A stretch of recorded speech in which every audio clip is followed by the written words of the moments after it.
बोलिए जगन्नाथ स्वामी की जय। देखिए, आज हम वीडियो दो भाग में बनाएंगे। एक भाग में हम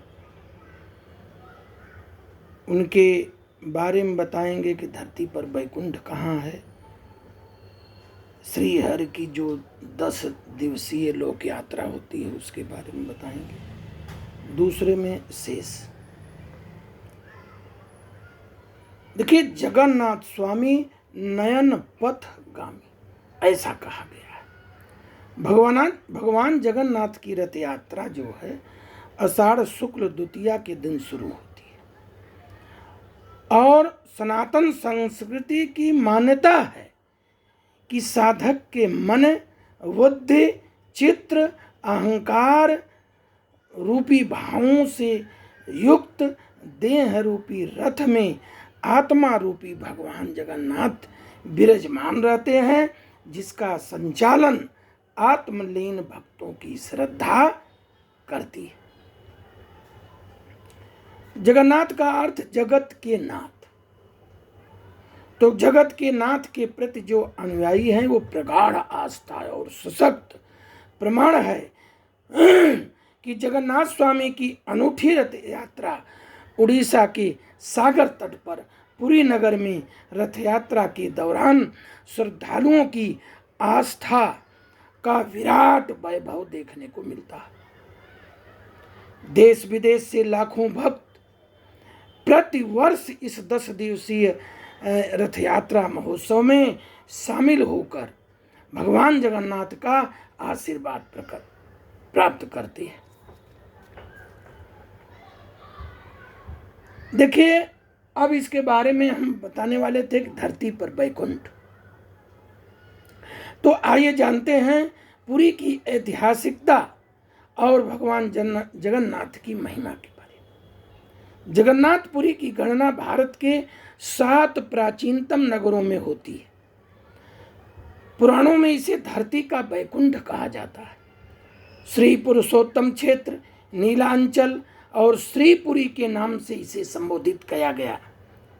पुरुषोत्तम क्षेत्र, नीलांचल क्षेत्र, श्रीपुरी क्षेत्र ऐसा संकल्प में भी बोला जाता है।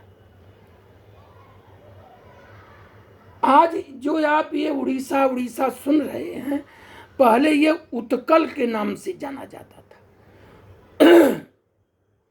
यहाँ देश के समृद्ध बंदरगाह थे, जहाँ से जावा, सुमात्रा इत्यादि देशों में समुद्री मार्ग से व्यापार होता था। कहते हैं कि चारों धामों की अपनी यात्रा में भगवान विष्णु उत्तर में हिमालय पर बद्रीनाथ, पश्चिम में द्वारिका, पुरी में जगन्नाथपुरी।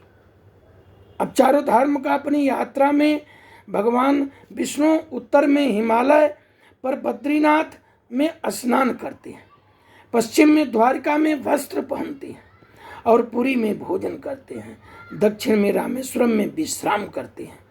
ये चारों जो है जगह पे 4 की मान्यता है भगवान की।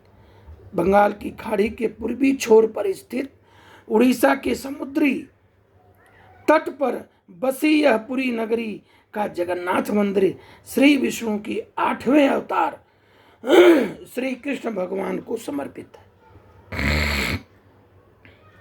यहाँ वे अपने बड़े भाई बलभद्र, बहन सुभद्रा के साथ विराजते, पूजे जाते हैं। देखिए, उनका जो विग्रह है वो काष्ठ का है। पुरी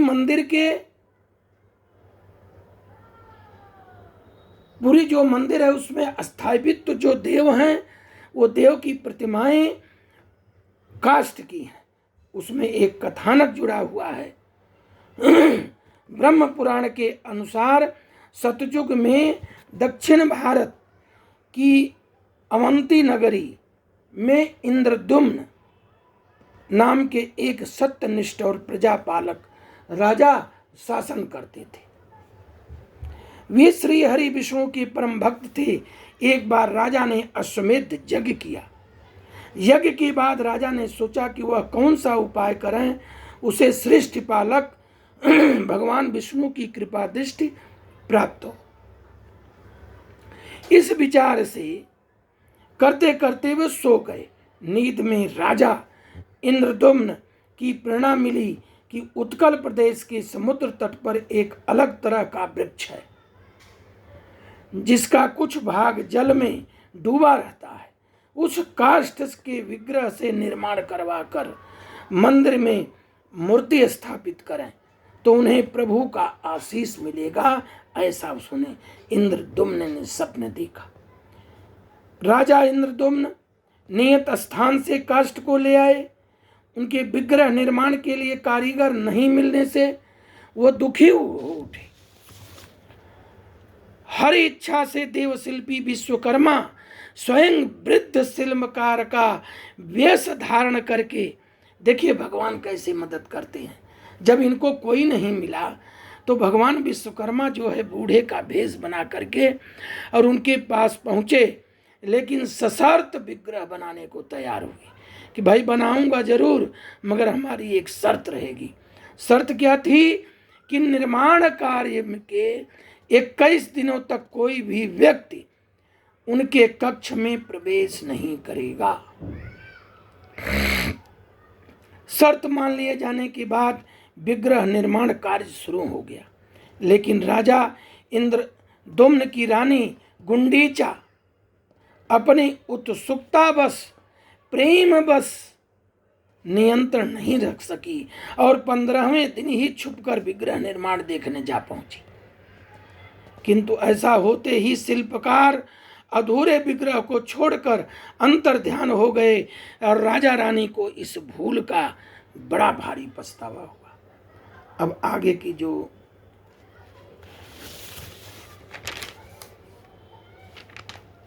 खैर थोड़ा और कर लेते हैं, थोड़ा लंबा हो जाएगा लेकिन ठीक है। इसके आगे की कहानी है कि अब तो वो जो विश्वकर्मा थे वो छोड़ के चले गए। उन्होंने उस अधूरे ही विग्रहों का प्राण प्रतिष्ठा करें ऐसा आदेश दिया। इंद्रदुम्न ने देवाज्ञा का पालन इंद्रदुम्न के जो देवाज्ञा का पालन किया।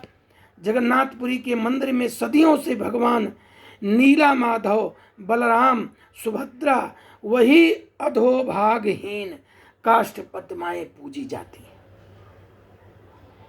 और उसकी 10 दिवसीय यात्रा होती है। अब उसके बारे में बताते हैं। इसके पहले 15 दिन भगवान बीमार रहते हैं, उनकी जो है ऐसी व्यवस्था होती है। फिर वर्ष में एक बार भगवान जगन्नाथ अपने भाई बहन के साथ मंदिर से निकलकर भक्तों के बीच आते हैं और अपने आशीर्वाद से सबको कृतार्थ कर यह संदेश देते हैं कि ईश्वर की नज़र में न कोई छोटा है, न बड़ा है, न अमीर है, न गरीब है। श्री हरि के इस 10 दिवसीय लोक यात्रा आषाढ़ शुक्ल पक्ष द्वितीया के दिन पूजा अर्चना के साथ शुरू होती है और रथ यात्रा महोत्सव के दौरान ढोल, नगारा, तुरही, शंख ध्वनि बीच भक्तगण जब तीनों रथों को खींचते हैं तो एक अलौकिक समा बध जाता है। सनातन हिंदू संस्कृति की मान्यता के अनुसार साधक के मन में, बुद्धि में, चित्त में अहंकार रूपी भावों से युक्त देह रूपी रथ में आत्मा रूपी भगवान जगन्नाथ विराजमान रहते हैं और इस दिव्य रथ का संचालन यही आत्मलीन भक्त ही करते हैं। अब इसके आगे का भाग 2 में हम बताएंगे। बोलिए जगन्नाथ भगवान की जय।